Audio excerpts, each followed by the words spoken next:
News 19's Friday Night Blitz, brought to you by Michelin of Lexington.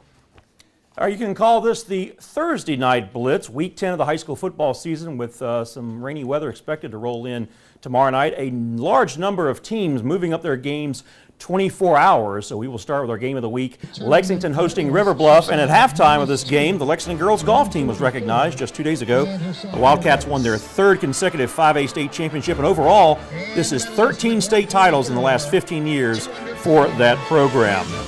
Now the arch rivals battling it out on the football field, battling it out for bragging rights and a home playoff game. Lexington down 21-7, opening drive of the third quarter. Akeem Nicholas, that is a 66-yard run down to the 7-yard line. With that run, he would go over the 1,000-yard mark for the season. And then from there, it's Cal Herndon taking it himself, and all of a sudden, 14 unanswered points. And the Wildcats are down 21-14. There's River Bluff head coach Blair Hart with some instructions. And, well, what would happen next? Well, Gators respond. They have handed off to Braden Walker, and he will go 53 yards. Now check out what happens here. He fumbles the ball, but it's right back in his hands. No harm done. And watch as he's going to turn around and show everyone, yes, I've still got it. Everything under control. No need to panic. And then on the option, it's Walker again. Takes the pitch, and he is in the end zone, 28-14 at that point. And River Bluff wins it by a final of 35-21. Gators beat Lexington for the first time on the football field. Unbeaten Dutch Fork, ranked 19th in the country by USA Today, hosting White Knoll, and Tom Knott's team would start very fast on this Thursday night. It would be Ty Olenchuk finding Jalen Hyatt. We've talked about this guy getting some D1 attention, Clemson, Virginia Tech, among others, and nice grab by Hyatt, and he is in the end zone for the score. More from Olenchuk as he goes deep for Gage Zerke. He'd gotten behind the defense, and he walks in for the score. And the Dutch Fork cheerleaders wearing a lot of pink tonight because, again, October is Breast Cancer Awareness Month. And Olenchuk was not finished as he would find Hyatt again for the score, 21-0 at that point. Almost like a carbon copy. And more from the same duo to round out the opening quarter, a 46-yard gain.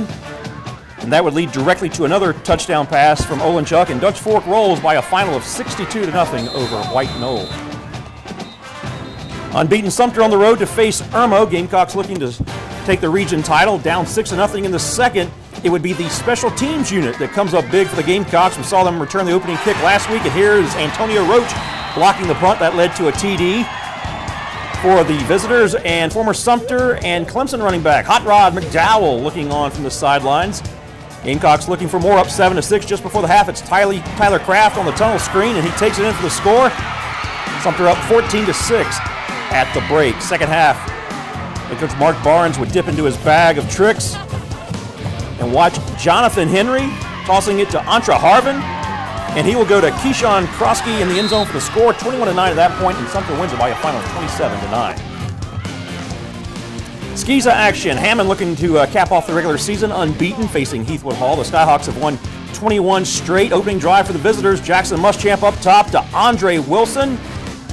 And out of the darkness, the ball lands in Andre's hands, and a 33-yard touchdown is the end result, 7-0 Hammond. Skyhawks with the ball again. It's Muschamp to Cleo Canty. He's going to make a diving catch at the 3-yard line of the Heathwood Hall Highlanders. Skyhawks would punch it in to take a 14-0 lead on their arch rivals just off Bluff Road. And then Muschamp to Canty again. This time, this is for 6. 21-0 at that point, and Hammond defeats Heathwood Hall by a final of 42-7. The defending state champions looking very strong. Senior night at Ben Lippen.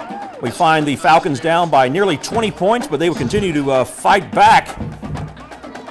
As a quarterback will hand it off to Rico Dorsey. He looks like no one will get a hand on him, and that is a Falcon touchdown. The extra point is good, and Ben Lippen clawing its way back into the game. Ben Lippen lines up, and they hand the ball off to Dorsey again, but he gets into some trouble, and it's a fumble. Cardinal Newman will come up with this one. So the Cardinal defense trying to shake things up. Now the Cardinals could not convert, so Ben Lippen will get the ball back, and they do not hesitate. It's Dorsey again, and he's going to outrun everyone. And that is another Ben Lippen touchdown, and the Falcons come back to win it by a final of 34-27 over Cardinal Newman. All right, the first half of the Thursday Night Blitz is in the books. We'll stay with us. More highlights coming up. Check out this performance, tonight's Band of the Week. It's the Ridgeview Blazers. We'll be right back.